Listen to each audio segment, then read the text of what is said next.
What's your minimum specification? Quick disclaimer, while IBM is a client of my analyst business More Than More, and portions of this video were used in commissioned content for IBM, this interview itself is not sponsored. It happened during the normal course of things, and I felt that the content was so good it was worth putting out as a full interview, so we re-recorded the intro, and I hope you all enjoy it. Hi everyone, and welcome to another of Ian's interviews. Today I'm somewhere really special. I'm in the most advanced semiconductor manufacturing facility in the world.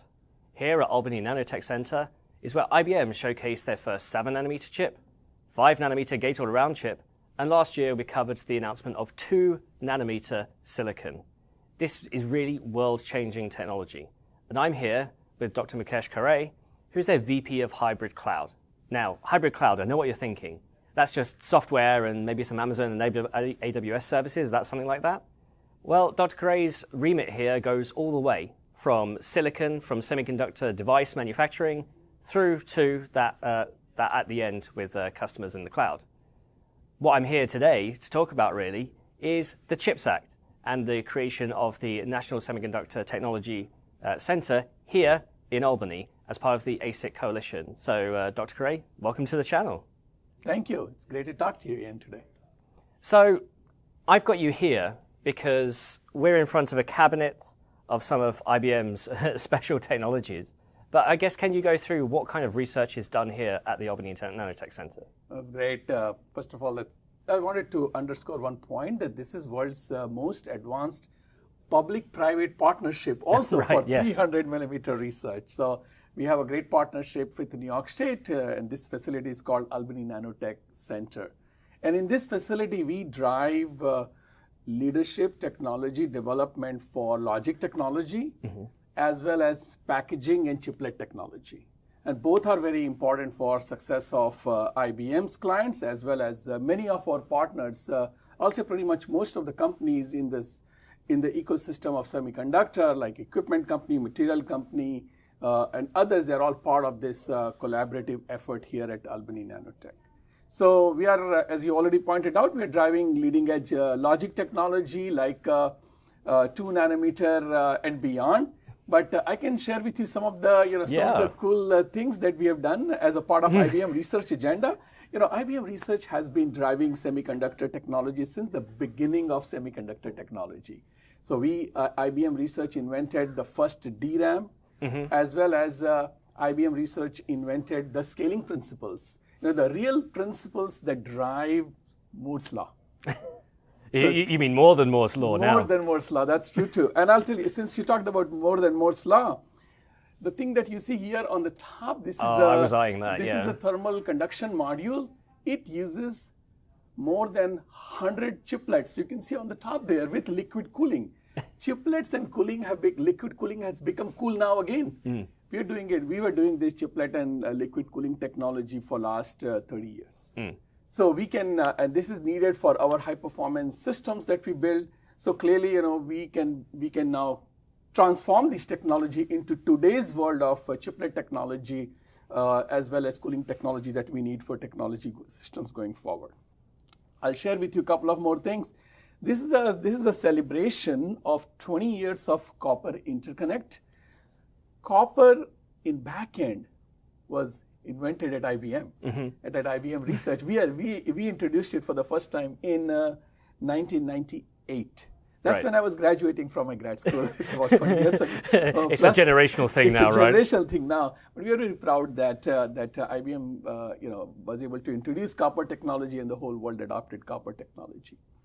Now, another thing that I'm going to share with you in terms of core technology, this is the first 28nm pitch interconnect pattern using EUV technology. So that's EUV on 28nm pitch. Wow. Yes, that's correct. And in fact, many people may not know that some of the world's earliest EUV research was carried out in this site using a alpha tool, which we had for almost 15 years or something. Right. Like yeah. That. So the technology has come a long way, and this is one of those early wafers that we had printed using EUV technology. Now, another one that we're very proud of, this is the 7nm chip. That was the world's first 7 nanometer chip that was built here in a partnership in 2015.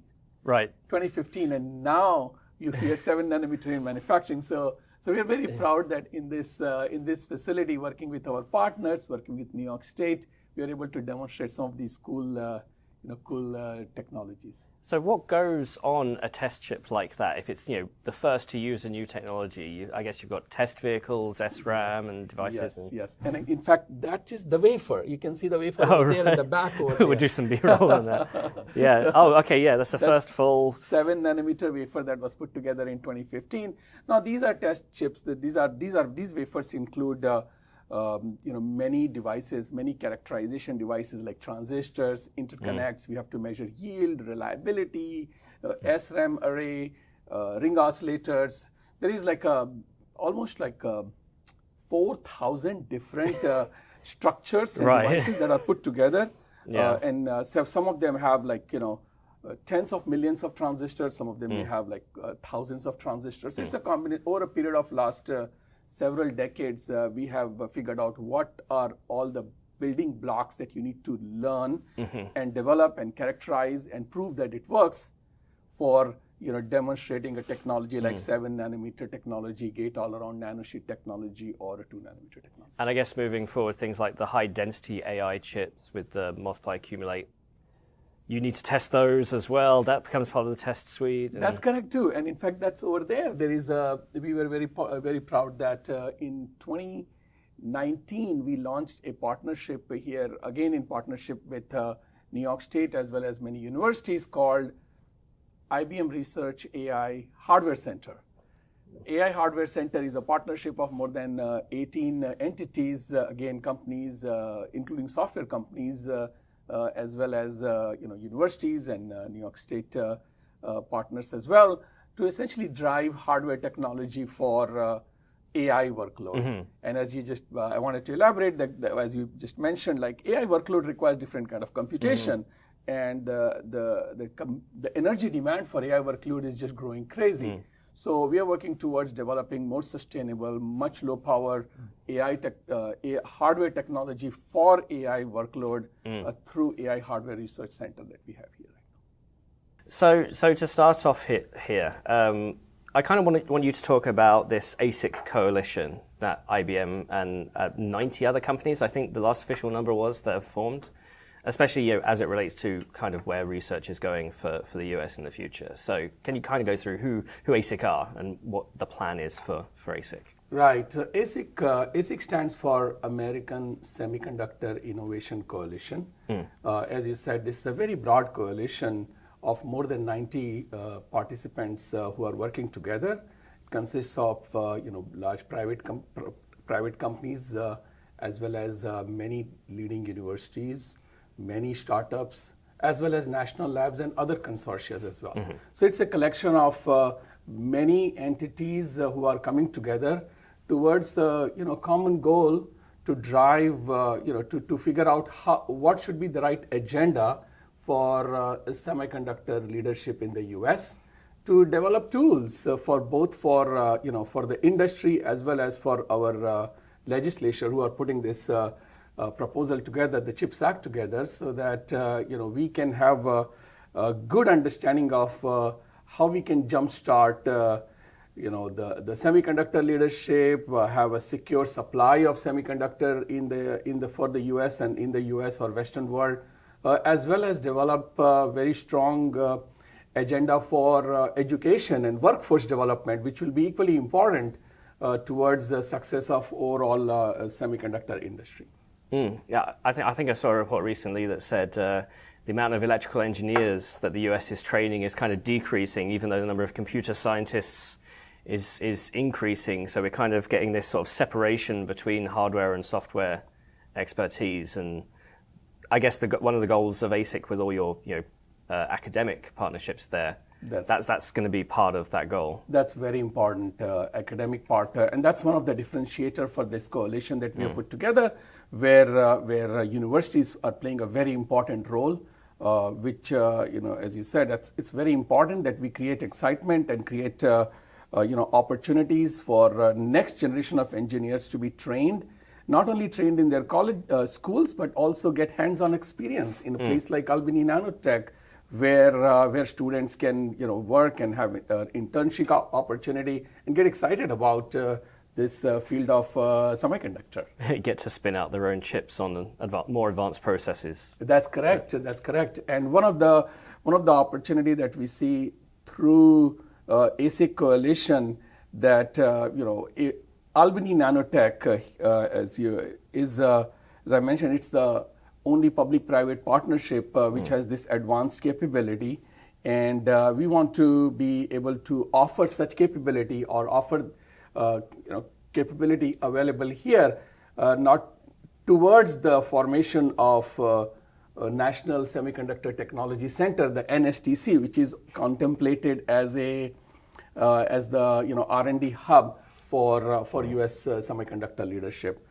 And such capability like here in Albany Nanotech can then not only help jumpstart NSTC and U.S. Semiconductor R&D agenda, but also provide opportunity for students and startups to prototype their ideas at a much lower design point, or I can say that it will help democratize access to leading edge technology or very expensive technology, which otherwise many of the participants don't get access to. So, in terms of this ASIC coalition, is IBM acting as the head or one of the primary partners? Because right now it feels like you are the major company obviously promoting that coalition. IBM is a member of ASIC Coalition. We want to be very active and we want to promote both technical agenda, the structure, as well as leveraging capability available in Albany. However, as I mentioned, ASIC has more than 90 members and it's growing.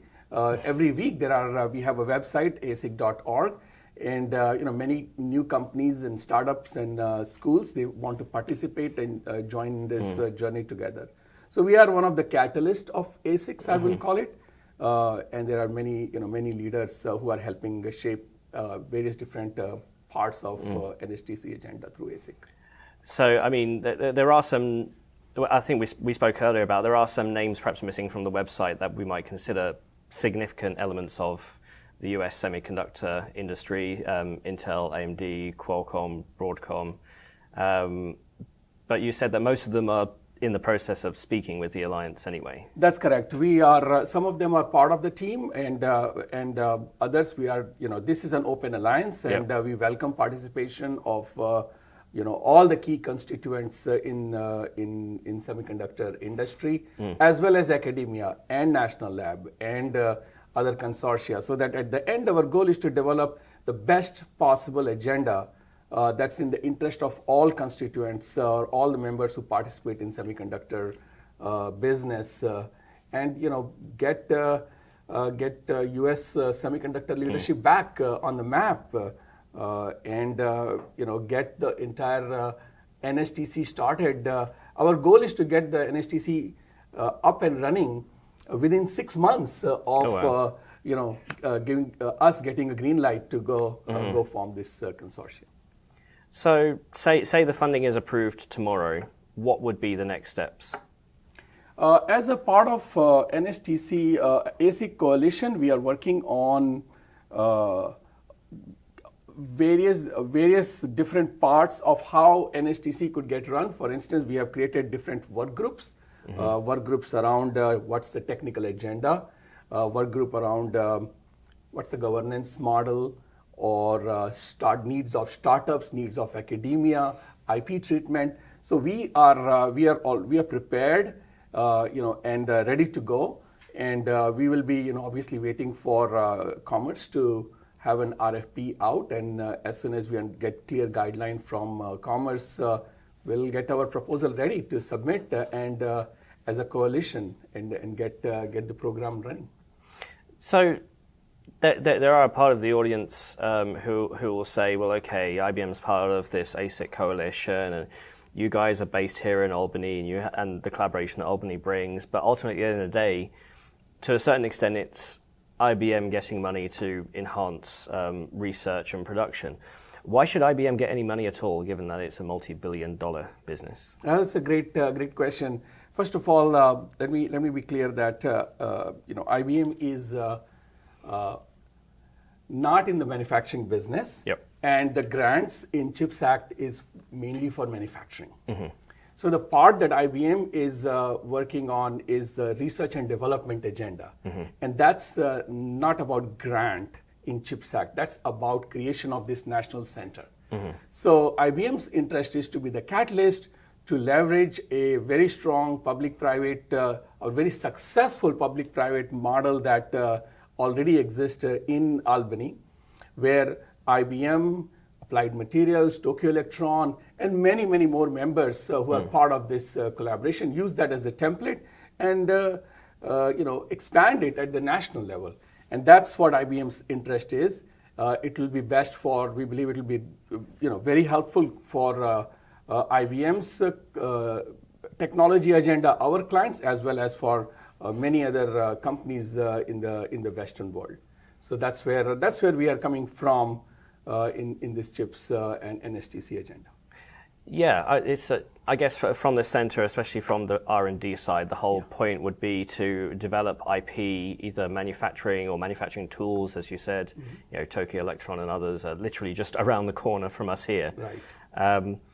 It sounds like the IP model of the NSTC might kind of be similar to what IBM's is here at the site. We don't know right now. Right. Answer to that question. We'll have to work with, we have to work with the coalition. We have to work with Commerce to understand what the right IP model is. So I will say it's to be seen. It's to be seen. We've seen lots of research come out of IBM over recent years, especially on semiconductor device technology. Like I said, we've had 752 Gate-All-Around. And what's coming beyond is going to be behind closed doors to us, obviously.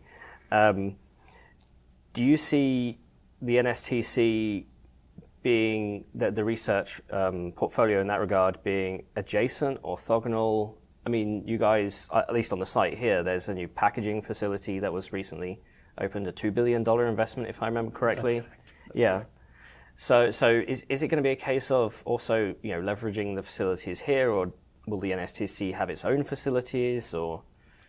Yeah, so several good questions. So first, let me clarify one part. NSTC is for it's a national initiative. Right. So we do expect that there will be many, not a lot, but at least a handful of such centers across the country. Okay, this will just be the first. This is the center that is already here, but we believe that there will be many more centers as wherever there are leading edge or the infrastructure that is needed for the success of overall semiconductor agenda. We are working with other companies, other states who can open up their facility as part of other center of excellence as well. So that's the first part I wanted to clarify. Albany Nanotech can definitely play a very critical role in the area of logic technology as a center. As you had mentioned, we already have many capabilities. We have demonstrated Gate-All-Around devices, 2-nanometer technology. So we have an infrastructure that already exists and that can be leveraged for NSTC. One of the most important things that NSTC is looking for is a prototyping capability. And what it is that there is a very big barrier. We call it valley of death. Where there are many ideas that come out of researchers or academic students, professors, or even from startups. They never get access to a prototyping capability where those research ideas can be converted into a manufacturing level demonstration before it can be adopted by manufacturer. So first thing that NSTC need to look for offering is I will say a low barrier of entry for prototyping in many different space, in the space of, for instance, in case of Albany Nanotech, for logic technology, as well as heterogeneous integration and packaging technology. So that's where we will start, essentially to help, as I mentioned earlier on, democratize access to these prototyping capability at much lower cost point, so that more ideas can be proven out, successful or non-successful, and that can jumpstart this train of or chain of innovation in semiconductor business. So that's the way we think the NSTC can leverage Albany capability and jumpstart the programs. And over a period of time, we will collectively, as a part of a coalition, as a part of Center, then we will develop agenda where what type of, one of the things that we are thinking about is like not only the prototyping and piloting capability, which is very important. If we come together as 90 or 100 organizations, what all of us together can do, which each of us individually could never do. So we are looking for some grand challenges around, let's say, for instance, sustainability, grand challenges around developing very efficient technology for AI workload, or some grand challenges around even reducing cost for design, as an example. That's already growing. So we are working as a team to develop what are some of those big challenges that we as a team can now solve and demonstrate at a fairly mature level, then all of us can benefit together. So it's the power of being together that we're trying to leverage and expand as a part of our agenda, and developing it again as a part of our coalition right now. It's a lot of what you said there, especially the ability to have academia do quick and lower cost prototyping.